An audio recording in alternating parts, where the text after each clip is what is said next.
दोस्तों स्वागत है आपका आपके अपने प्यारे YouTube चैनल पे। आज के इस वीडियो में हम लोग जानेंगे 41 मज़दूरों के हिम्मत और जज्बात की कहानी। बिल्कुल आपने सही सुना, कुछ दिन पहले जो घटना घटी थी, जो टनल में मज़दूर फंस गए थे, 41 मज़दूर यानी 41 जो वर्कर्स थे वो टनल में फंस गए थे। तो उनके हिम्मत और जज्बात की कहानी आज हम लोग इस वीडियो में समझेंगे। बहुत ही रोचक है, एग्जाम पॉइंट ऑफ व्यू से काफ़ी ज़्यादा अच्छा है। चलिए, वीडियो अच्छी लगी तो आप चैनल को सब्सक्राइब कर लीजिएगा, बेल आइकन दबाइए, अपने दोस्तों को शेयर कर लीजिएगा। देखिए, आज हम लोग डिस्कस करेंगे उत्तरकाशी टनल, यानी उत्तरकाशी में जो टनल बन रहा है उसकी कहानी। और उस टनल में 41 मज़दूर फंस गए थे, उनकी जज्बात, उनकी ज़िंदगी, उनकी हौसले की कहानी हम लोग समझेंगे आज के इस वीडियो में। तो चलिए शुरुआत करते हैं। देखिए, उत्तरकाशी टनल से ऑपरेशन ज़िंदगी की शुरुआत होती है। यानी ऑपरेशन ज़िंदगी जब हम लोग पढ़ेंगे समझेंगे तो वहाँ पे उत्तरकाशी टनल का नाम जरूर आएगा। ये ऑपरेशन जो था वो 41 मज़दूरों को बाहर निकालने की ऑपरेशन थी, ऑपरेशन टनल, ऑपरेशन ज़िंदगी। बिल्कुल नाम से ही पता चल जाता है। ऑपरेशन ज़िंदगी जो है वो 41 मज़दूर जो फंसे हुए थे टनल में, उन्हें निकालने की जो ऑपरेशन है, उस ऑपरेशन का नाम था ऑपरेशन ज़िंदगी। तो चलिए, कैसे ये ज़िंदगी ऑपरेशन ज़िंदगी शुरुआत होती है हम लोग बारी बारी से समझते हैं। देखिए, यह निर्माणाधीन सिलक्यारा और डंडाल गांव सुरंग, सिलक्यारा और डंडाल गांव सुरंग जो है वो तकरीबन 4.5 किलोमीटर की लंबाई में, ये सुरंग की लंबाई लगभग 4.5 किलोमीटर है। और जो केंद्र सरकार की योजना है, उस योजना के तहत यहाँ पे सुरंग बनाया जा रहा था।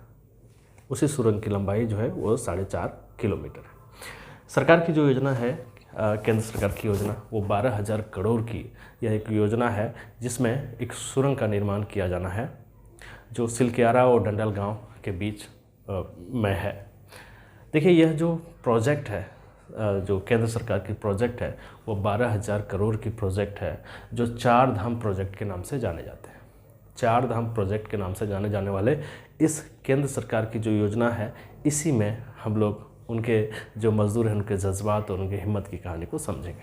देखिए, ये 4 धाम प्रोजेक्ट जो है वो जोड़ेगा किसको?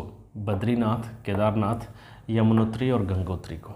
देखिए, ध्यान समझिएगा, ये 4 धाम प्रोजेक्ट जो है केंद्र सरकार की, जो 12,000 करोड़ की है, वो चारों धाम बद्रीनाथ, केदारनाथ, यमुनोत्री और गंगोत्री को जोड़ने वाले हैं।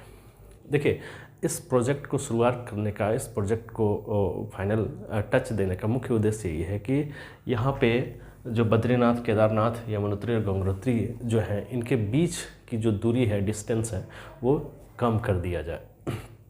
कम कर दिए जाने के उद्देश्य से ही ये जो केंद्र सरकार की 12,000 करोड़ की योजना है, इसकी शुरुआत की गई थी 4 धाम योजना के तहत, 4 धाम प्रोजेक्ट के तहत। ठीक है, देखो, सुरंग बनाने का मकसद क्यों आया? वो इसलिए आया क्योंकि यदि रास्ता बनाया जाता तो उसमें बहुत ज़्यादा पेड़ की कटाई की संभावना थी। इसलिए फैसला किया गया कि नहीं, सुरंग के ही माध्यम से इन 4 धामों की जो यात्रा है, इन 4 धाम की जो डिस्टेंस है, वो काफ़ी कम कर दिया जाए और उससे फ़ायदा होगा, बिल्कुल फ़ायदा होगा, दूरी कम पड़ जाएगी, है ना। तो चलिए, अभी तक आपने समझ लिया कि ये जो उत्तरकाशी टनल वो कहाँ है, और सरकार की योजना 12,000 करोड़ की थी, और उस योजना का नाम है 4 धाम प्रोजेक्ट, जिसके तहत बद्रीनाथ, केदारनाथ, यमुनोत्री और गंगोत्री को जोड़ने का प्लानिंग है इसमें। लेकिन ये जैसी प्रक्रिया शुरू हो चुकी थी, कुछ दिन के बाद एक घटना घट जाती है। दिन था 12 नवंबर 2023, सुबह तकरीबन 5:30 बजे के आसपास। वो घटना क्या घटी कि जो मज़दूर काम कर रहे थे उस टनल के अंदर, जो खुदाई का काम कर रहे थे, वो फंस गए। यानी उनके बाहर निकलने का दरवाज़ा जो है बंद हो गया। यानी सीधी तौर पे कह सकते हैं कि 41 मज़दूर जो हैं, 41 मज़दूर वर्कर जो हैं, वो टनल में फंस गए। टनल में फंस गए तो काफ़ी ज़्यादा दिक्कत हो गई उन सारे मज़दूरों के लिए, और बाहर जो लोग थे उनके लिए भी। क्या ये प्रोजेक्ट आगे बढ़ पाएगा, क्या होगा? और उन मज़दूरों को निकालने के लिए काफ़ी मशक्क़त करनी पड़ रही थी सरकार को और जो भी प्रशासन है उनको। लेकिन काफ़ी दिक्कत के बाद उन मज़दूरों को निकाला गया। लेकिन फिर भी हम लोग समझेंगे बहुत सारी चीज़ें। जैसे मज़दूर जब फंस गए तो उन्हें काफ़ी ज़्यादा दिक्कत होने लगी अंदर, ऑक्सीजन दिया गया। जो कंपनी इस टनल को बना रही थी वो है NHIDCI। ये जो है इस कंपनी ने इस सुरंग को बनाने का ठेका या फिर यूँ कहें कि टेंडर लिया हुआ था। जब मज़दूर अंदर फंस गए तो उन्हें वहाँ पे अच्छे से रहने के लिए आपको ऑक्सीजन दिया गया, साथ ही साथ ऑक्सीजन के साथ साथ स्नैक्स दिए गए, ड्राई फ्रूट्स दिए गए। और ये सब किसके द्वारा? ये सब पाइप के द्वारा। देखो जब टनल बनती है ना तो टनल के साथ साथ एक और पाइप रहती है उसके साथ जुड़ा हुआ। आप उत्तरकाशी टनल में देखे होंगे, शुरुआत में ही देख लिए होंगे कि एक पाइप और उसमें लगाया जाता है ये सप्लाई के लिए, चाहे ऑक्सीजन हो, ड्राई फ्रूट्स हो या फिर और कोई चीज़ें हो। देखो मज़दूर जो थे वो काफ़ी ज़्यादा असहज महसूस कर रहे थे, तो वहाँ पे उनको लूडो दिया गया, गेम दिया गया खेलने के लिए, बहुत सारी चीज़ें, ताकि उनका ध्यान जो है वहाँ से जो फंस गए हैं यहाँ से भटका रहे, वो गेम खेले और वहाँ पे सुरक्षित रहे। बाहर तो सरकारी योजना जो है वो उसे निकालने की वो प्रयास कर ही रहे थे, वो तो ये ऑपरेशन ज़िंदगी। देखिए यहाँ पे जो वैज्ञानिक हैं उनका कहना कि ये पत्थरों में कैविटी या फिर लैंडस्लाइड की वजह से ऐसा हुआ। इसे शियर जोन कहते हैं। यहाँ पे क्या होता है, शियर जोन में जो लैंडस्लाइड होने की संभावना ज़्यादा होती है। तो लैंडस्लाइड हो गया, मज़दूर अंदर फंस गए, शियर जोन इसे कहा जा सकता है। वैज्ञानिकों ने, जो भी वैज्ञानिक है उनका ऐसा मानना था। मज़दूर जब फंस गए तो उन्हें निकालने के जो प्रोसेस थे, बहुत सारे तकनीक जो है इस्तेमाल किए गए, लेकिन जो फाइनल जिसके माध्यम से निकाला गया, दो चीज़ें सामने सबसे पहले आई, वर्टिकल ड्रिलिंग या फिर हॉरिजॉन्टल ड्रिलिंग।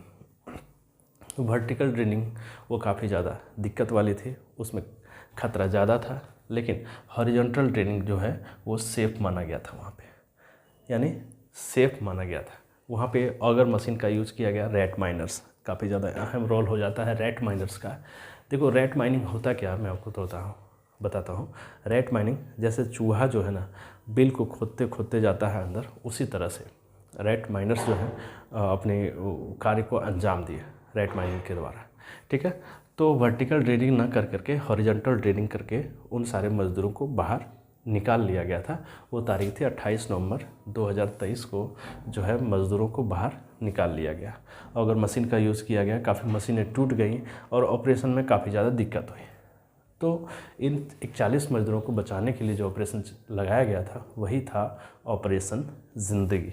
ठीक है, तो वहाँ पे तत्कालीन जो मुख्यमंत्री हैं पुष्कर सिंह धामी और मोदी साहब ने भी मज़दूरों को हौसलावर्धन किए और उनके फैमिली को उनको 1-1 लाख रुपए का मुआवजा दिया।